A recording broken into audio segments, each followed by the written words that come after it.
Chelsea 1, Manchester United 0. Obviously, think there's one thing I have noticed, or one thing that it's quite becoming a trend.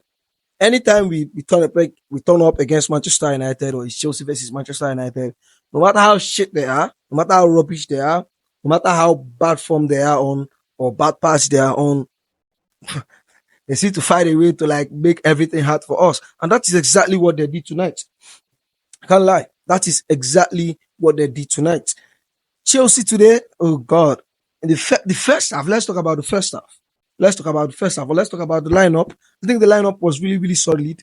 Sanchez in goal, Cole and Tosin. All right. James, very, very shaky at the start, but like, yeah, got an assist today. You know, I think he grew into the game. And you look at the left side, it's Marc Cucurella.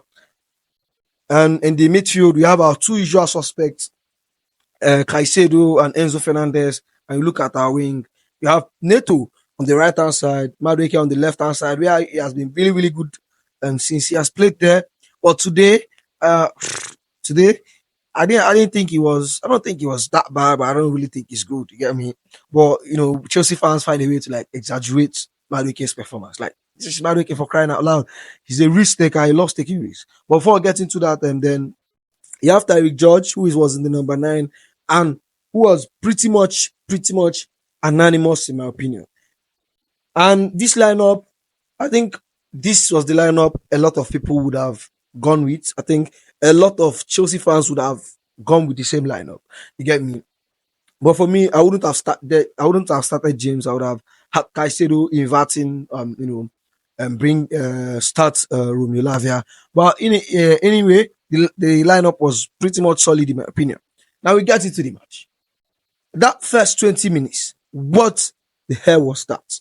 We started the 20 minutes slow. We started like we didn't know what we were doing. And kudos to Manchester United, they were really, really pressing us. Like, they were pressing us. They were on the game. They were pressing us. They forced us to a lot of mistakes. You look at the first 20 minutes, it looks like we were playing only in our half. Only in our half. We passed the ball, and we passed like people who don't know what they are trying to do. Play a lot of loose passes. James especially. James is the suspect. We played a lot of loose passes, misplaced a lot of passes. That first 20 minutes, I don't really understand. And that has become quite a trend. I think sometime last year, it kind of stopped. But Chelsea, we kind of grow into the game. We don't start the game like firing or start the game setting the tone. And that's exactly the same thing that happened to us against Newcastle. Yeah, Newcastle started the game exactly the same way that Manchester United started. And unluckily for them, in the 5th minute, Maguire scored a goal. And luckily for us, it was an offside. Like, imagine how that match would have went if that goal was ruled a goal. Imagine how that match could have went. It could have been a different story. And then it was ruled offside. And I think that was a wake-up call for Chelsea, because I was like, whoa, that was exactly the same thing that happened to us against Newcastle. And I'm telling you, even when we are 0-0, I didn't really see us scoring. Like, we are playing the ball, we have most of the ball, we are dominating Manchester United, but I don't really see us scoring. And for some weird reasons, I think I had hope that Marc Cucurella is going to do it. I was like, I don't have full hope on him, but like, I was like, yeah, Marc Cucurella is going to do it. For some weird reasons, I don't know why, but like, I felt like he was going to do it. I felt like he was the threat. And we need to talk about him. In as much as I think Caicedo is the best player of the season, and you saw his performance, I think if you see his heat map, that brother was pretty much everywhere. And when people think like Caicedo is only good in the dirty work, I don't really think he's only good with the dirty work. He equally has good passes. He has nice vision. He can shoot. You get me? I was actually expecting a goal from him because Manchester United are his regular customer. But Marc Cucurella, oh my God. But before we get into him, we'll get to James. James was really, really bad, like for the first 20 minutes. But he grew into the game. Wonderful assist, by the way. And we had, as after the first 20 minutes, it looks like Manchester United are done. It looked like they gassed out. We started dominating them. We started hitting them. I think Palmer had some chances as well, and there was a penalty incident. And I don't really understand how that wasn't a penalty. I don't understand how that was Moisés Hoyland handball. That was an obvious handball. That was an obvious handball, and I don't understand how it's not a penalty. And the ref didn't even go and check the VAR. The ref didn't went to VAR. That was a clear handball. Well, it is what it is. And Rasmus Højlund, that boy is a fraud. That brother, he should start wrestling. You should apply for WWE or NXT. That one, just start wrestling. Because the way he was pulling Levi Colwill's jersey today, oh my goodness. He should, if he likes the jersey, he should go and buy it. You get me? He's still around Stamford Bridge. He can go to the mega store and buy it. Because the way he was pulling that brother's jersey. And Levi Colwill is the next player I'm going to talk about. Like I've noticed in our last few matches, actually the ending of the season, he has been really, really steady. He has been really, really solid. He has been really, really, really steady for me. And I think should I say he's in form? Because that wasn't the Caicedo the Colwill that started the season. You get me? I think he had a lot of mistakes. And what did I love about him is the way he charged to fight. He loves getting scrappy. And honestly, I love players like that. You get me? Anytime there is a fight, Colwill is there. Just look around, you see Colwill. He's the number one suspect. You get me? But I think he has been very, very solid in our last few matches. Against Newcastle, he was solid. Even though we considered 2-0, but I think he was solid. Against Manchester United, we can say they don't have any threats, but he was still solid. He didn't get past it. I don't think he was dribbled past once. You get me? And you can't say like he's just Manchester United because obviously Newcastle had Isak, they have Murphy, they have Gordons, they have all these players that are little. You get me? And still on still, in as much as they won, but they still nullified them. Their goals came from midfield. Korea has been really, really solid. This is the ending of the season, in my opinion. And now we'll talk about Caicedo. Caicedo, brother, I think I've said it before, but if you have seen his heat map, that brother was really, really everywhere. I don't know why. I don't understand the box. I don't know whether he had injury on his face or something, but like he was looking like Osimhen. Is that a sign? Because I'm hearing talks of Chelsea waiting for Osimhen, but like we got to get to that in transfer news. Make sure you go check all my transfer videos. I have a very nice videos where they were like, yeah, let's just talk about the match. But Caicedo today was really, really solid. He has been Chelsea best player. I think he has been solid for us since the season started, and that's why when you see why that's the reason he was crowned player of the season for Chelsea. You get me? And he's still putting in performance upon performance. And when players are on a very good form like this, if you notice, like the fee was bought for hasn't been mentioned for a while now. Him and Enzo Fernandez, he hasn't been mentioned because what? They have been solid. They have been solid. I don't still think they have justified the fee, but they have been solid. I think Caicedo have justified the fee. I think if he continue like this, I think no one will really remember that we'll sign it for 100 million. No one will really, really care. You get me? Caicedo has been very, very solid. And who else? Fernandez was all right, very, very solid. And a player I kind of forgot was Kopama. Like, no, even though he didn't score, neither did he assist. I think you could see his influence. He was all over that game. He was pressing, he was shooting, he was passing, driving. Manchester United players were really, really kicking him. They were kicking him up and down. I think he was solid today.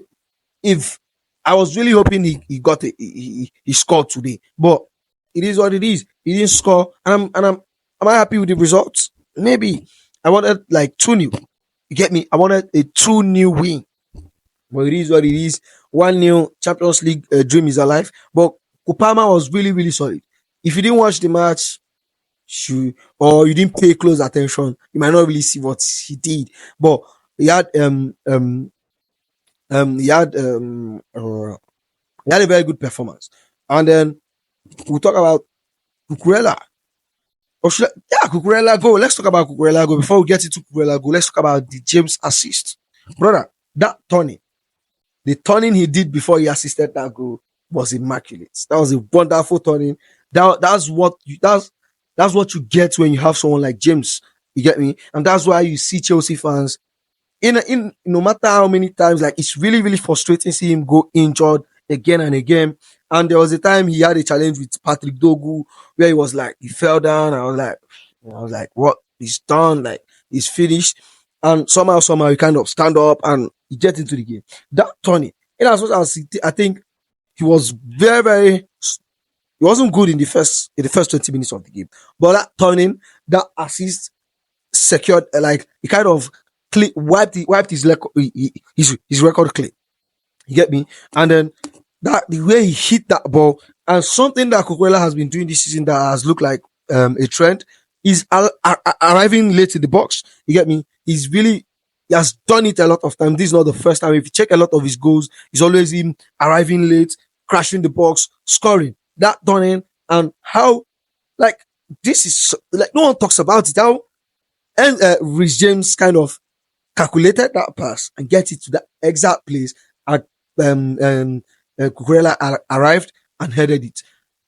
Brother, brother, it looked scripted. It looked scripted. That header was a bullet header. Like there is no way Onana is saving it. There is no way in this one. He didn't even see it.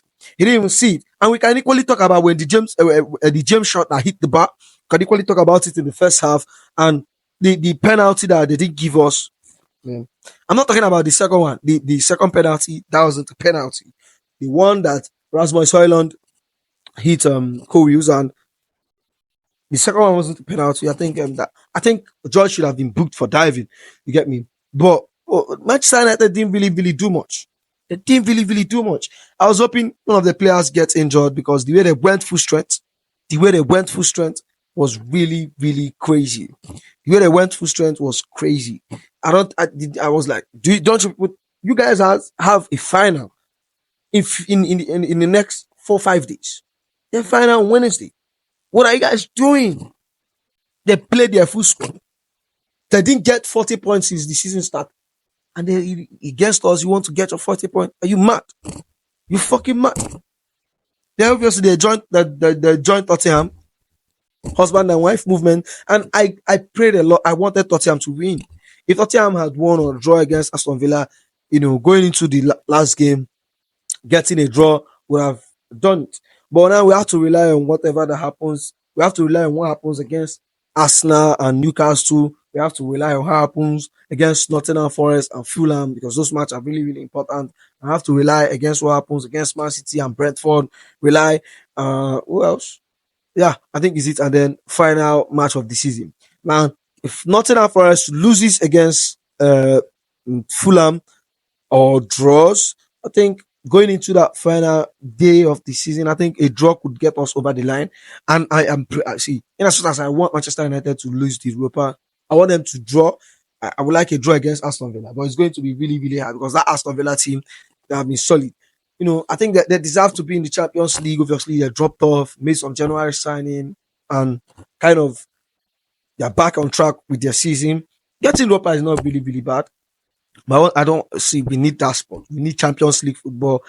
Our next season depends on it. And if you see the quality that other Premier League teams are going, you will know like we really, really need to get to Champions League because of the money. If you get the Champions League money and get the money that's going to come from Club.com, I think it's going to make difference on our signings. You get me?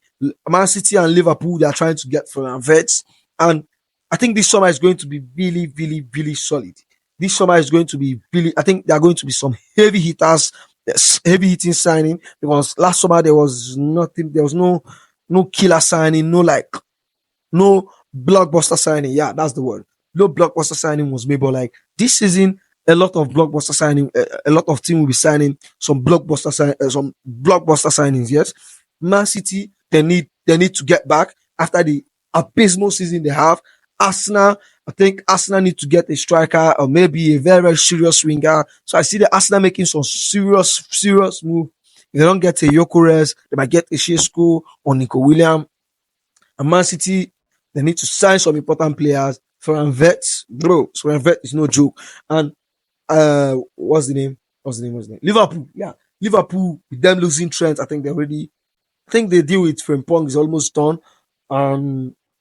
They need to sign other players because they equally need a rebuild. But this thing they did this season, if they go into next season with this same squad, it's not going to be funny. You get me? So we need the Champions League so we can attract the big names and we can equally pay them. And with the Champions League, our wage cap kind of moved 20% up. So we just have to see. We just have to see what happens. I just pray we get this Champions League. This is a very, very important win for us. You get me? Very, very important win for us. All road leads to City Ground next Sunday. Is it next Sunday? Next week, yeah. Next week, Sunday. That's the final day of the season. And then we'll start thinking of the Conference League. After winning the Conference League, which I'm sure we should be winning. Should be winning. We move to the Club World Cup. Yeah, that's the video. I hope you enjoy it. Make sure you like, comment, and subscribe. And I'll see you in the next one. Goodbye.